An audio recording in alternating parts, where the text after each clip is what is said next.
말씀 보시겠습니다. 하나님 말씀은 마가복음 10장 17절에서 27절까지 말씀입니다.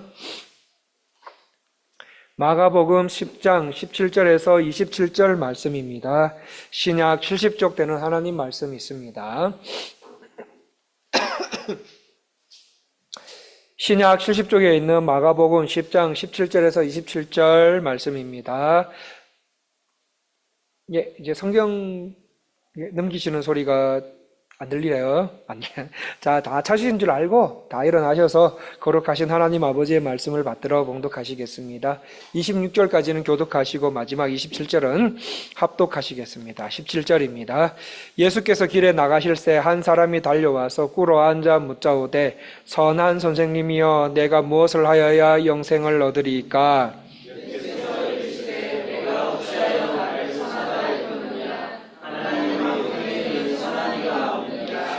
네가 계명을 안 하니 살인하지 말라, 간음하지 말라, 도둑질하지 말라, 거짓 증언하지 말라, 속여 빼앗지 말라, 내 부모를 공경하라 하였느니라.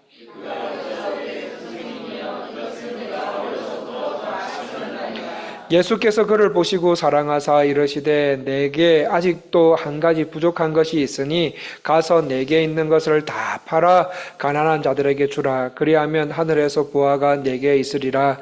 그리고 와서 나를 따르라 하시니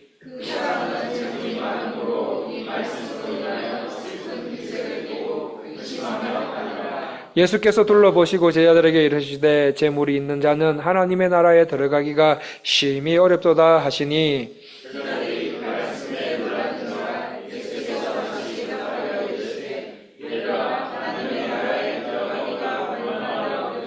낙타가 바늘기로 나가는 것이 부자가 하나님의 나라에 들어가는 것보다 쉬우니라 하시니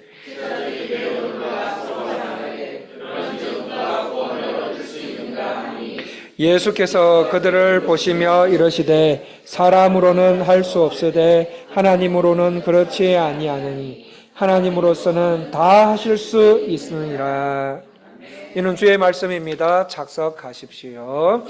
주보 있으신 분들께서는 뒤쪽에 있는 이달의 온가족 암송 말씀을 봐주시고 없으신 분들께서는 앞에 PPT 있습니다. PPT를 봐주시겠습니다. 자, 11월 달 온 가족이 암송하셔야 될 말씀 다 같이 읽기를 시작하겠습니다.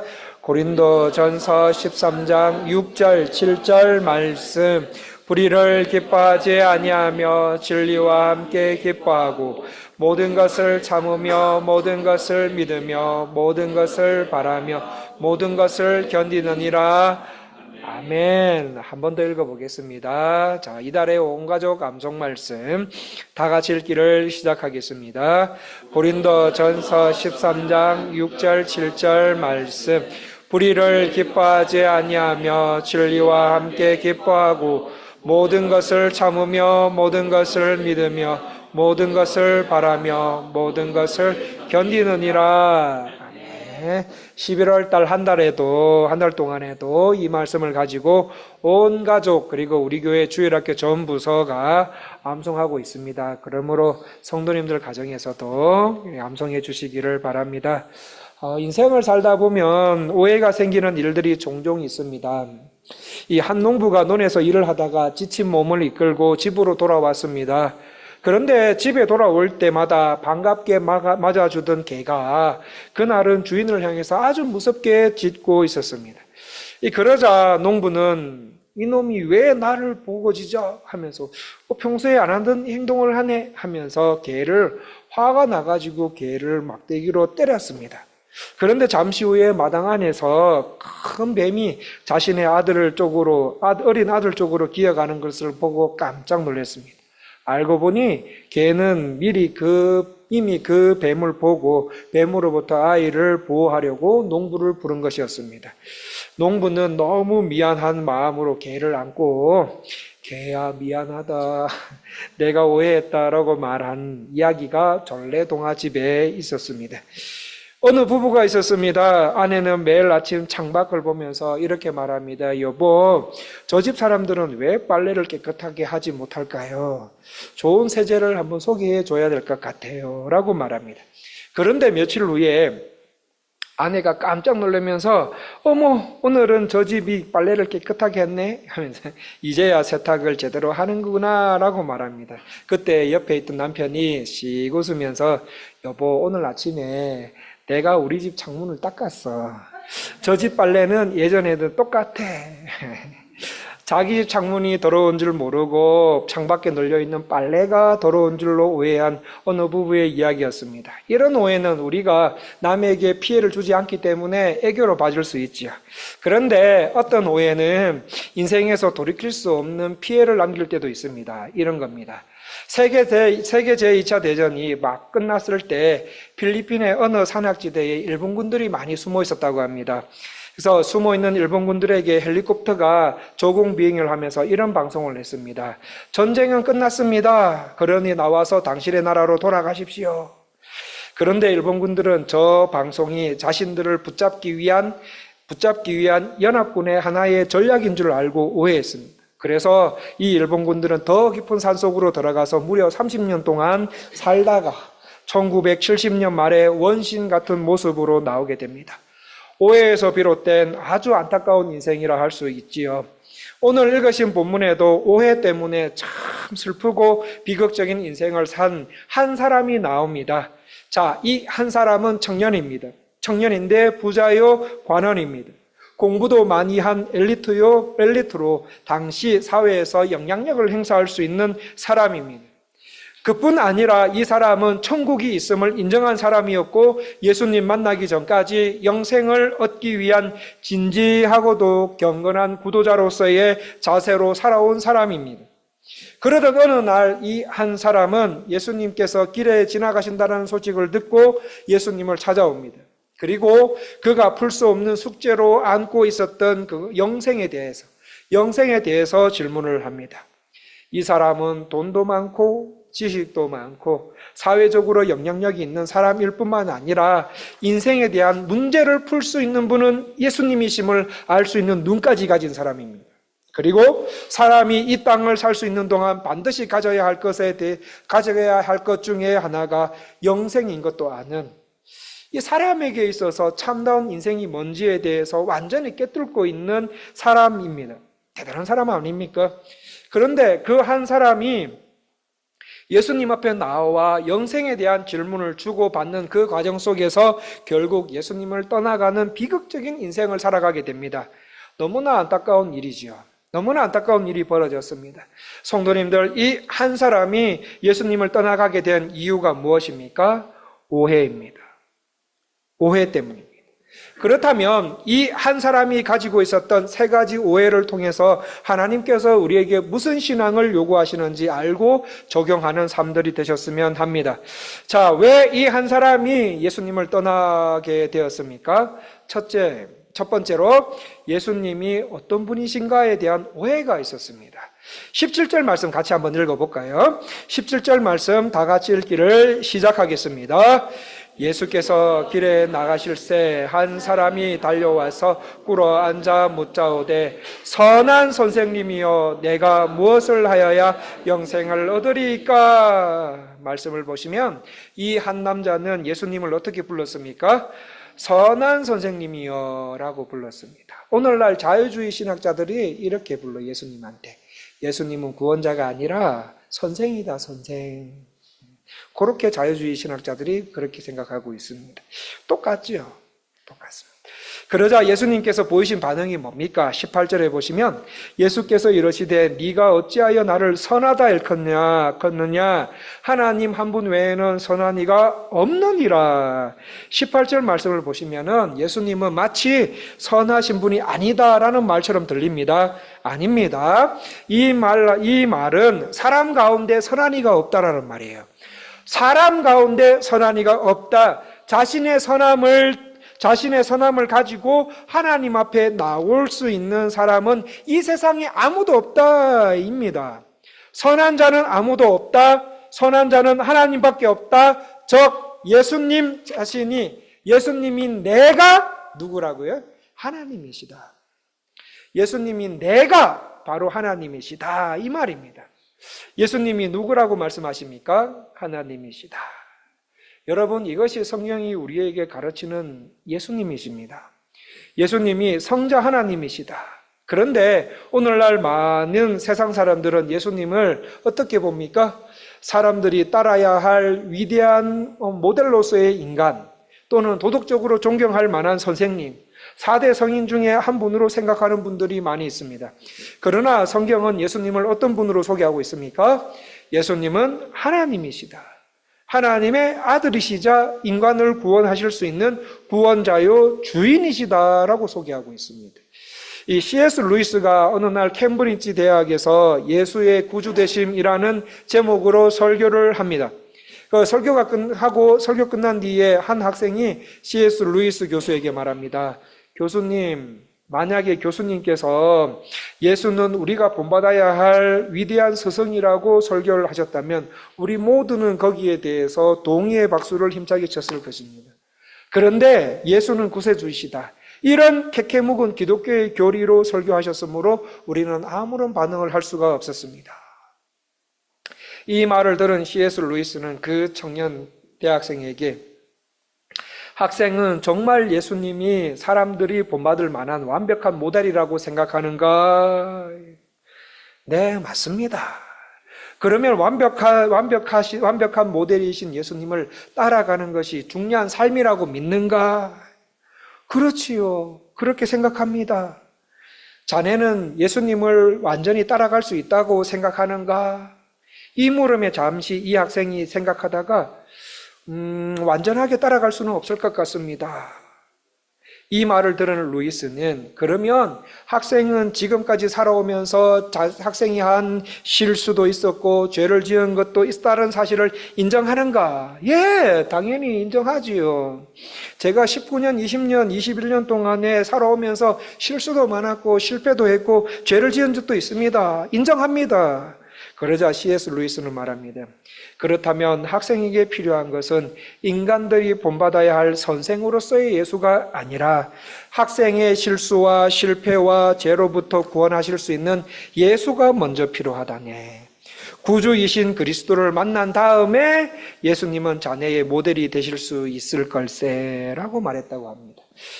C.S. 루이스는 그 청년이 예수님을 단순히 존경받을 만한 스승, 삶의 롤모델의 차원이 아니라 나의 예배를 받으시고 또 내 삶을 주관하시고 다스리시는 주님으로서, 하나님으로서 예수님을 이해하도록 안내했던 것이었습니다. 그렇습니다, 성도님들. 본문에 나타난 이 한 사람은 예수님을 자신의 문제와 고민을 해결해 줄 수 있는 해결사, 해결해 줄 수 있는 사람, 또는 아주 마음씨 착한 선생님 정도로 이해를 했던 것이었습니다. 그래서 선한 선생으로서 예수는 나에게 이익을 주어야 할 뿐이다. 이익 안 주면 짜있지. 안녕, 예수님은 안녕 이렇게 합니다. 선생으로서 가치가 떨어지는 예수님은 선생으로서의 가치가 떨어지는 사람이다. 나와 맞지 않다고 판단을 예수님은 나와 맞지 않다고 판단될 경우에는 언제라도 쉽게 떠날 수 있는 그런 예수로 생각을 했던 것이었습니다. 이 청년에게 예수님은 배울 것 배우고 떠나도 되는 그런 존재로 오해했기 때문에 결론은 슬픈 기색을 띠고 예수님을 떠나게 됩니다. 성도 여러분, 예수님은 하나님이시고 나를 구원할 수 있는 구원자, 주님이시다라는 사실을 이해하지 못한다면 여러분도 언젠가는 예수님을 떠날 수도 있습니다. 여러분은 예수님을 어떤 분으로 생각하며 생활하고 계십니까? 나의 문제를 해결해 주기만 하면 되는 분으로, 앞이 캄캄하게 어두운 인생길, 나의 어두운 인생길을 인도해 줄 수 있는 분으로, 길을 보여주셔야 하는 분으로, 나를 보호해 줄 수 있는 분으로 이해하십니까? 아니면 예수님을 나의 구원자로, 하나님의 아들로, 주인으로 알고 믿으며 살아가고 계십니까? 말씀에 등장하는 이 한 사람뿐만 아니라 오늘날 많은 사람들이 예수님을 떠나는 이유가 무엇입니까? 두 번째로 영생에 대한 오해가 있었기 때문입니다. 17절 말씀을 다시 한번 보시면 한 사람이 예수님께 와서 영생에 대한 질문을 드립니다. 자, 영생에 대한 질문을 드린 것까지는 너무너무 좋은 것 같아요. 너무너무 좋았습니다. 그런데 이 한 사람이 한 질문을 잘 분석해 보면은 이 사람에게 신앙적으로 굉장히 심각한 문제가 있음을 알 수 있습니다.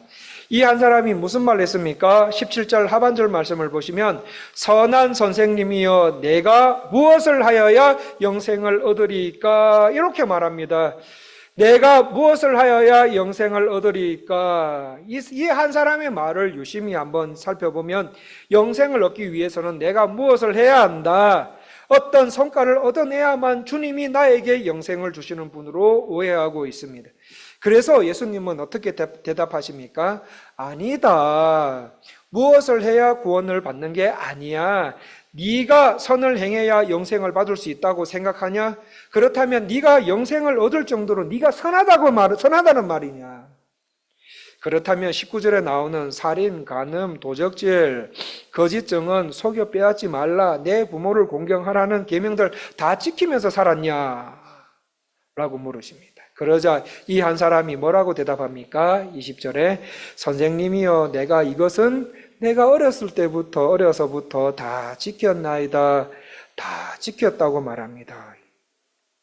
야, 이 사람 이 정도면은 대단한 사람 아닙니까? 굉장히 이 사람 이 정도 지켰다면 아마 주변 사람들로부터 굉장히 예의 바른 사람이다. 도덕적으로 어른 잘 공경하네. 도덕적으로 윤리적으로 잘 살아온 사람이다.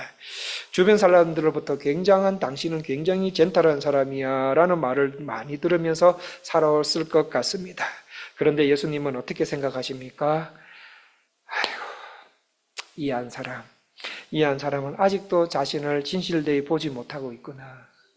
아직도 자신이 죄인이 아니라고 주장하고 있구나.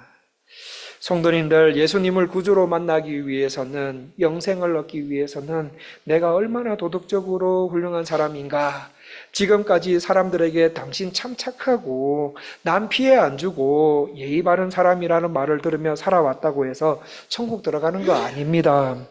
예수님을 구주로 만나서 영생을 얻기 위해서는 자신의 죄인됨을 깨달아 알아야 되는 거예요. 자신의 죄인됨을 깨달아 알아야 됩니다.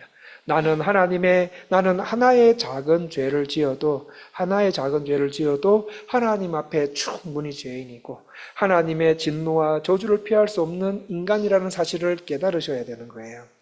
어느 날 교도소에 이제 살인죄를 지은 사람과 간음죄를 지은 사람이 한 방에 같이 수감되는 일이 벌어졌습니다. 같이 수감되었습니다. 그런데 살인자가 간음죄를 지은 사람에게 헐겨보면서 이렇게 말합니다. 힘없는 여성을 건드리다니, 힘없는 여성을 간음하다니, 나는 다혈질이라 사람은 죽였지만 여자는 안 건드렸어. 쪼잔한 인간 하면서 막 이렇게 헐뜯습니다. 이 말을 들은 간음죄를 지은 사람이 또 이렇게 말합니다. 살인죄를 지은 사람에게 무슨 소리야? 나는 그녀를 사랑한 거야. 로맨스야. 너처럼 거룩한 사람의 생명은 해치지 않았어. 하면서 내가 너보다 죄도 덜 지었고 더 훌륭한 사람이야 하면서 서로 막 싸웁니다. 어디서 싸우고 있습니까? 감옥 안에서 서로 남의 죄를 지적하면서 내 죄는 네 죄보다 작아. 네가 저지른 죄에 비하면 내 죄는 아무것도 아니야. 내가 지은 죄는 다 이유가 있고 어쩔 수 없어서 지은 거야. 그런데 결론은 뭡니까? 둘 다 죄인으로 감옥 안에 있습니다. 지금 이 한 사람이 사고한 그 사고의 논리가 이런 거예요. 그렇게 생각했다는 겁니다. 이 사람이 계명을 다 지켰다라고 말하는 것은 순전히 자기 입장에서 말하는 거예요. 순전히 자기 입장에서 다른 사람보다 더 잘 지킨 것이지 하나님 보시기에도 죄가 없을 만큼 완벽하게 지켰다라는 말이 아닙니다. 죄가 있는데 다른 사람들보다 덜 지었다. 이런 관점이에요. 그래서 이런 분들에게 야고보 사도는 뭐라고 말합니까? 누구든지 온 율법을 지키다가 그 하나의 율법을 범하면 뭐를 범한 거라고요? 모든 계명을 범한 거와 마찬가지다. 다른 계명, 다른 율법을 다 지키며 살았는데 거짓말했어요. 거짓말하고 한 번 도둑질을 했다. 그리고 남보다 약한 정도의 계명을 범하고 죄를 지었다고 하지만 그 사람은 하나님 앞에서 어떤 사람입니까? 죄를 범한 죄인이다. 하나님의 진노를 피할 수 없는 사람이다. 이렇게 되는 거예요. 자, 이렇게 말하면은 우리 성도님들 가운데는 답답해 옵니다. 목사님, 그렇게 따지면은 누가 계명을 완벽하게 지킬 수 있습니까? 누가 이렇게 구원받을 수 있습니까? 라는 질문을 하실 수도 있을 것 같아요. 아니나 다를까 우리 가운데 어떤 분뿐만 아니라 당시의 제자들도 그런 마음으로 질문을 합니다. 26절을 보시면 제자들이 매우 놀라 서로 말하되 그런즉 누가 구원을 얻을 수 있는가 하니 누가 구원을 얻을 수 있습니까? 이 질문에 예수님께서 어떻게 대답하십니까? 27절 말씀 다 같이 한번 읽어보겠습니다. 27절 말씀 다 같이 읽기를 시작하겠습니다. 예수께서 그들을 보시며 이르시되 사람으로는 할 수 없으되 하나님으로는 그렇지 아니하니 하나님으로서는 다 하실 수 있느니라. 사랑하는 나의 사랑을 받을 만한 사랑하는 이 한 사람아, 사람은 사람을 구원할 수가 없어. 사람은 사람을 구원할 수가 없다. 하지만 누구만이 하실 수 있다? 하나님만이 우리를 구원하실 수 있다. 그래서 하나님은 자기 자신을 구원할 수 없고 다 죄인이라 각기 그릇된 길로 갈 수밖에 없는 것이 바로 인간임을 너무 잘 아셔서 우리에게 구원과 영생을 주실 때 어떻게 주십니까? 선물로 주세요. 선물로. 에베소서 2장 8절에 너희가 그 은혜를 인하여 믿음으로 말미암아 구원을 얻었나니 이것이 너희에게서 난 것이 아니요 하나님의 선물이라. 행위에서 난 것이 아니니 이는 누구든지 자랑하지 못하게 함이라. 성도 여러분, 하나님께서 성도님들에게 주신 구원과 영생은 하나님의 선물이에요. 하나님의 선물. 여러분과 제가 달려 죽어야 할 그 십자가에 예수님을 여러분 대신에 매달게 하셨고, 매달으셨고, 여러분의 양손과 양발에 대못을 박을 그 자리에 예수님의 손과 발을 박히시고, 저와 여러분의 허리에 창이 들어가야 되는데, 우리 대신에 예수님 허리에 창이 들어와서 죽으심으로 구원하시는 성부 하나님께서 여러분을 구원하시기로 계획하셨고 예수님께서 십자가의 고통과 대속의 구원을 감당하시고 성령님께서 여러분에게 구원을 적용하심으로 예수님을 영접하는 자 곧 그 이름을 믿는 자들에게는 구원과 영생을 선물로 주십니다. 자, 구원과 영생이 하나님께서 주시는 선물이라면 우리는 그 선물을 어떻게 받을 수 있습니까? 그냥 받으시면 돼요. 하나님의 전적인 주권으로 나에게 회개하도록 하시고 예수님을 믿게 하도록 하셔서 영생과 구원을 선물로 주시면 여러분에게 오늘이 그날이라면 우리 가운데 어떤 분은 오늘이 그날이라면 내가 예수님이 여러분에게 영생과 구원을 선물로 주시겠다면 여러분은 그냥 받으시면 되는 거예요. 그냥 받으시면 돼요. 선물을 염치 없게 제일 잘 받는 인간의 종류 중에 하나가 있습니다. 그 인간이 누구입니까? 어린아이들이에요. 어린아이들. 어른들한테 전후 사정 이런 거 말하지 않고 이거 선물입니다. 이거 받아주세요 하면은 우리 어른들은 어떻게 합니까? 뭐야 이거? 이거 정말 선물 맞나? 이거 뇌물 아이가 혹시 무슨 의도가 뒤에 있는 건 아닌가 하고는 생각하지만 아이들은 선물로 주면은 그걸 있는 그대로 대체적으로 잘 받습니다. 그런데 오늘 본문에 나오는 이 한 사람은 영생을 선물로 받지 못합니다. 이유가 무엇입니까? 오늘 읽으신 본문 바로 앞에 보시면 15절에 보시면 이런 말씀이 나옵니다. 제가 한번 읽어드리겠습니다. 내가 진실로 너에게 이르노니 누구든지 하나님의 나라를 어린아이와 같이 받들지 않는 자는 결단코 그곳에 들어가지 못하리라. 하나님 나라는 누가 들어간다고 합니까? 어린아이와 같은 자들이 들어가는 거예요. 어린아이는 뭘 잘합니까? 어린아이마다 특성이 있지만 어린아이들은 대부분 자신이 잘못했을 때는 어떻게 합니까? 우리 부모님들이 잘 설득을 시키시면 어떻게 해요? 진심으로 자신의 죄를 뉘우쳐요. 진심으로 자신의 잘못을 뉘우치고 어떻게 합니까? 그 잘못된 행동을 고쳐요. 이걸 두 자로 하면 뭐라고 말합니까? 회개해요. 우리 어린이들은 대부분 회개를 잘합니다. 그런데 어른들은 어떻게 합니까? 내가 짓고 싶어서 지었나? 잘 안 해요. 그거 인정하면은 내가 죄인 되잖아요. 그리고 또 불이익이 임할 줄 알고 있는 줄 알고 잘 회개 안 해요. 우리 어린이들은 잘 합니다. 잘 뉘우치고 행동을 잘 바꿔요. 그런데 어른들은 잘 안 바꿔요. 회개할 때는 어린아이들과 같이 예수님은 회개하라고 하시는 거예요. 또 예수님을 믿을 때는 어떻게 해요? 어린아이들과 같이 순수하게 예수님을 믿고 따르래요. 순수하게. 그래서 우리 어린아이와 같이 순수하게 예수님을 믿고 순종하는 사람이라야 하나님 나라에 들어갈 수 있더라고 말씀하십니다. 그런데 이 한 사람에게는 어린아이와 같은 그런 신앙이 없었어요. 자신은 이때까지 도덕적으로 윤리적으로 잘 살아왔습니다. 그리고 어느 누구에게 해입힌 적이 없이, 타인을 해입힌 적이 없이 마치 자신의 어려운 삶을 살아온 것처럼 생각합니다. 잘못이 없으니 회개가 없어요. 잘못이 없으니, 잘못이 없다라고 생각하니까 회개가 필요 없습니다.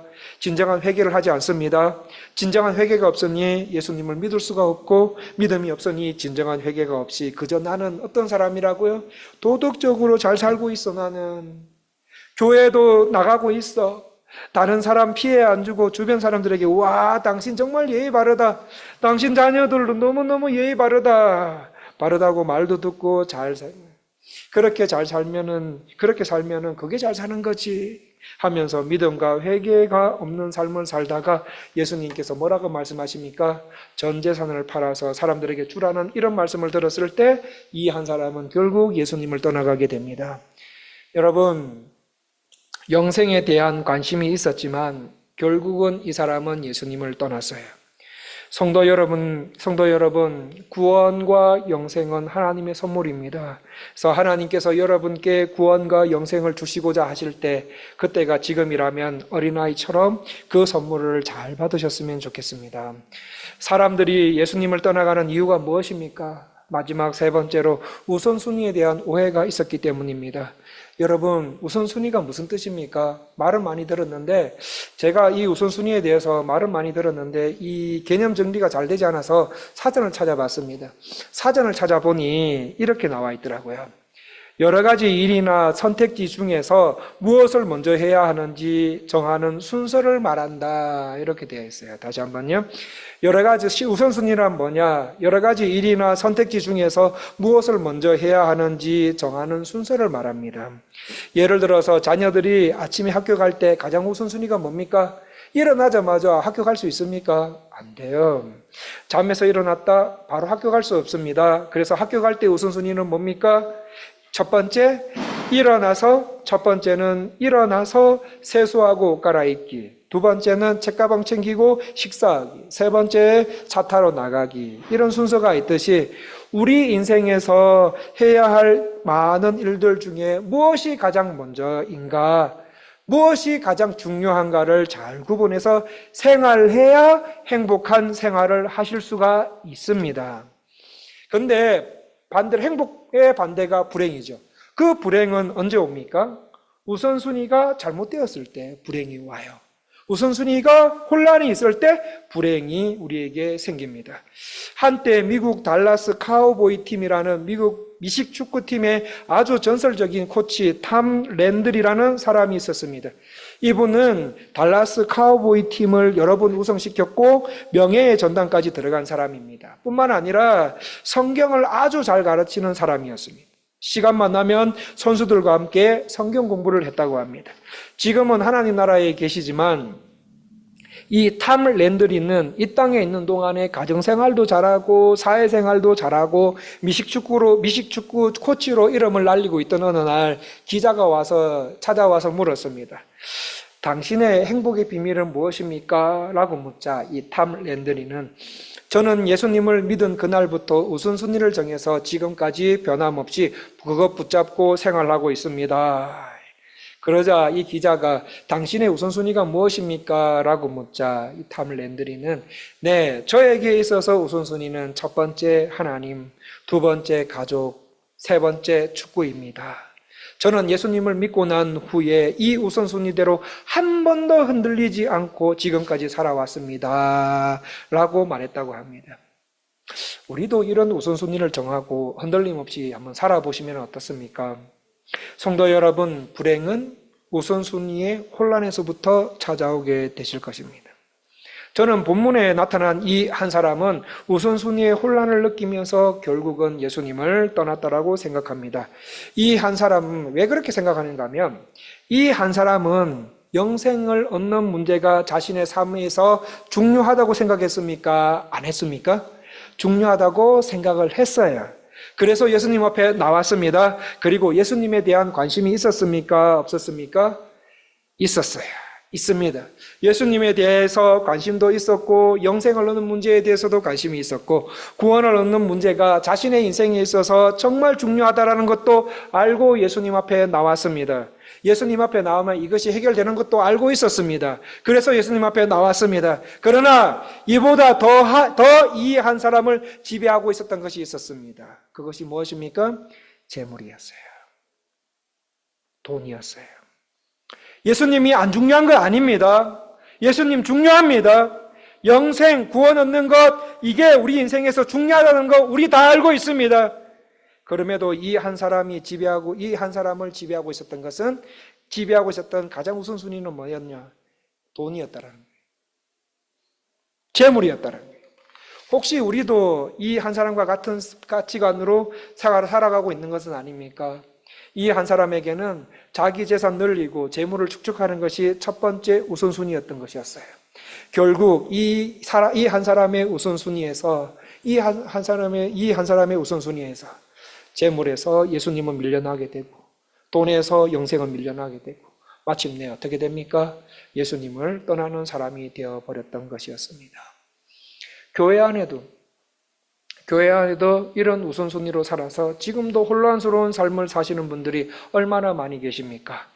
제가 한국에서 중고등부 사역할 때였습니다. 어떤 안수 집사님 아들이 교회를 너무 안 나가요.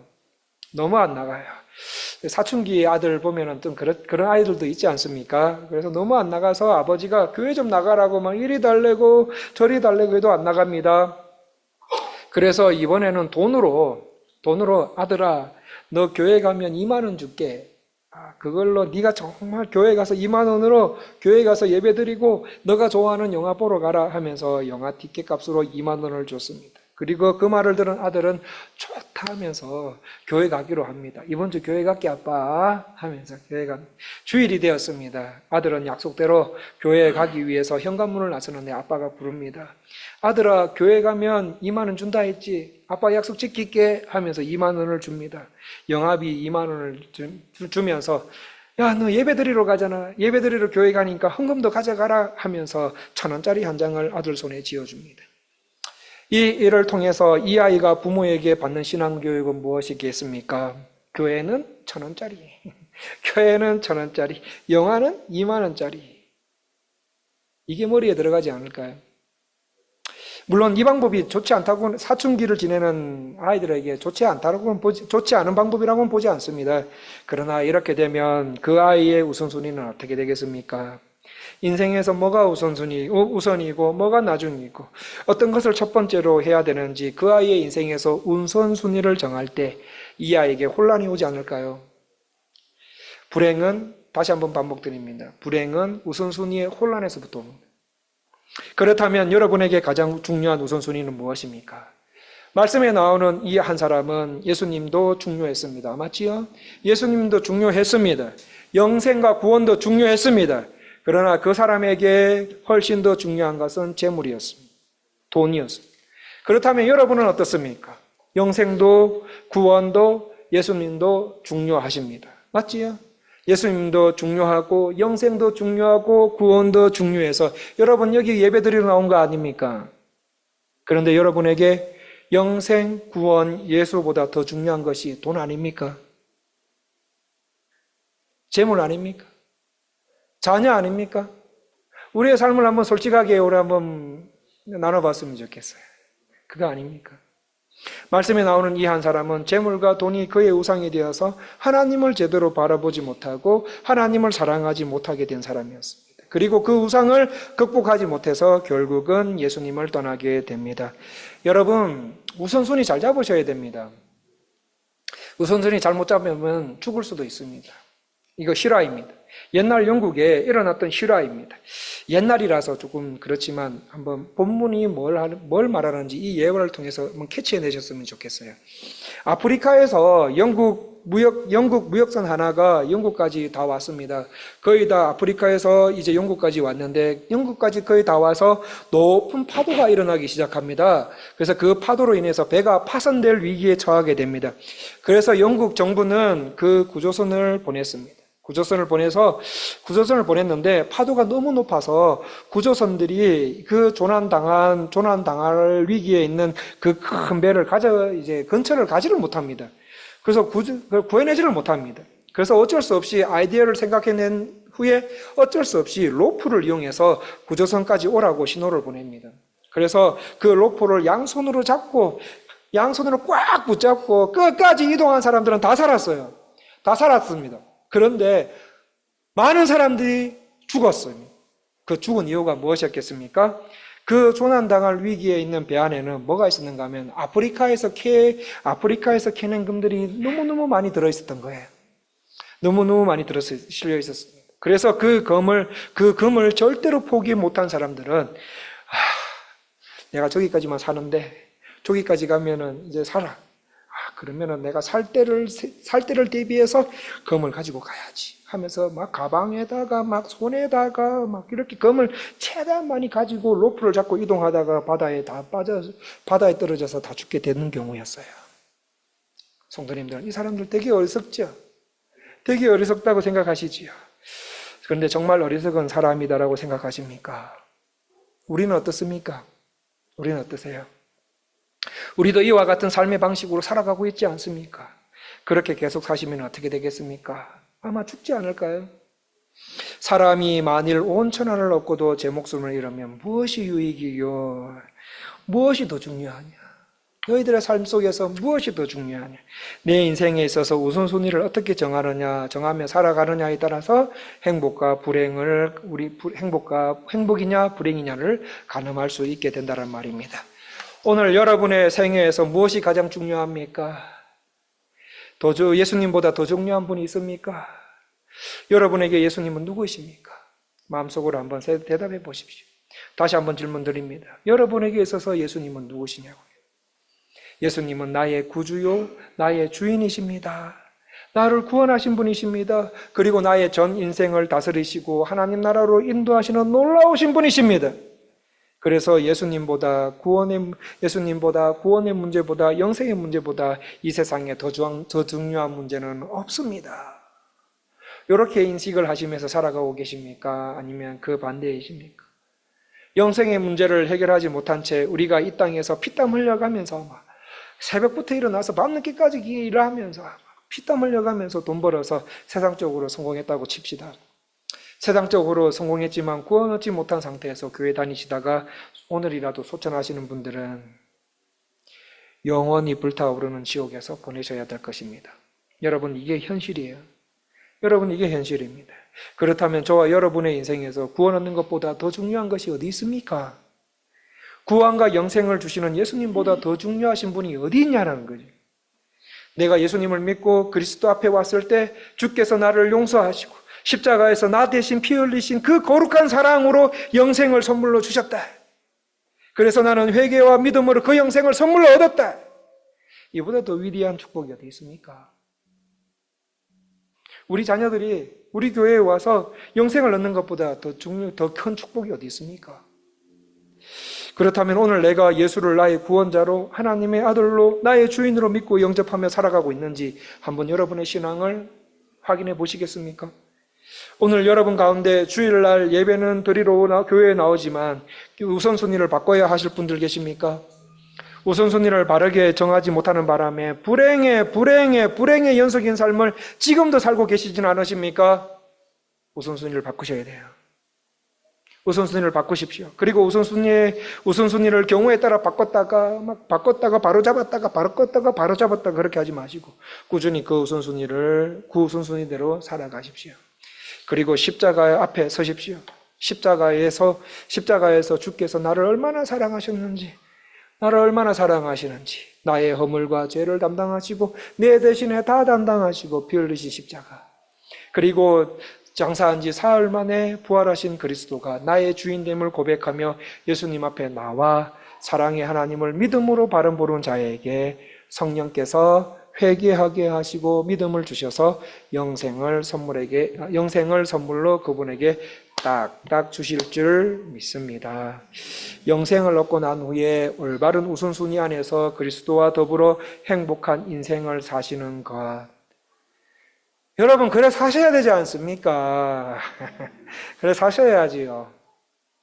힘들어도 고난 가운데서도 하나님께서 주시는 그 세상 무엇도 이기지 못하는 그런 행복, 그거 가지고 사셔야 되는 거 아닙니까? 할렐루야 나이 때 어떤 집사님이 전도지를 만드셨어요. 그래서 목사님, 할렐루야 나잇에 온 친구들과 교회에 사탕 얻으러 오는, 밤에 사탕 얻으러 오는 멕시칸 사람들에게 줄 사탕과 전도지입니다. 한번 봐주세요 해서 제가 봤습니다. 스페인어로 되어 있더군요. 그래서 번역기를 돌려서 제가 읽어봤습니다. 그래서 집사님께서 주신 전도지 가장 첫 부분에 가장 첫 문장이 무엇인지 아십니까? 첫 문장이 이거였어요. Cuando eres más feliz. 해석해 드릴까요? 당신은 언제 가장 행복합니까? 이 물음이었어요. 당신은 언제 가장 행복합니까? 여러분은 언제 가장 행복하셨습니까? 돈이 들어올 때, 내가 원하는 계획들이 실행되었을 때, 승진했을 때, 자녀들의 언어 실력이 늘어날 때 가장 행복하셨습니까? 막혔던 사업 아이템이 뻥 하고 뚫렸을 때 가장 행복하셨습니까? 영생을 선물로 받을 때가 성도님들에게 가장 행복인 것을 경험하셨으면 좋겠습니다. 여러분, 행복의 시작은 예수 그리스도이십니다. 예수님을 알아가고 예수님과 친밀하게 동행하며 살면서 죄와 죽음의 문제를 해결받으며 살아갈 때 가장 행복한 것임을 깨닫는 은혜를 저와 여러분에게 주시기를 간절히 원합니다. 그래서 오늘 본문에 나온 이 한 사람처럼 예수님이 누구이신지에 대한 오해, 영생을 얻는 것에 대한 오해, 우선순위에 대한 오해로 살지 마시고 참 행복으로 살아가시는 저와 성도님들 다 되시기를 간절히 원합니다. 기도하겠습니다. 하나님, 오늘 말씀에 나오는 이 한 사람은 세 가지 오해를 하는 바람에 예수님을 떠나게 되었습니다. 우리도 예수님에 대해서, 구원에 대해서, 우선순위에 대한 오해가 있어서 신앙생활을 잘못해서 불행한 삶을 살고 있다면 그 오해가 바로 잡혀져서 세상이 줄 수 없는 행복한 삶, 고난 중에서도 행복한 삶을 살 수 있도록 은혜를 베풀어 주시옵소서. 예수님 이름으로 기도합니다.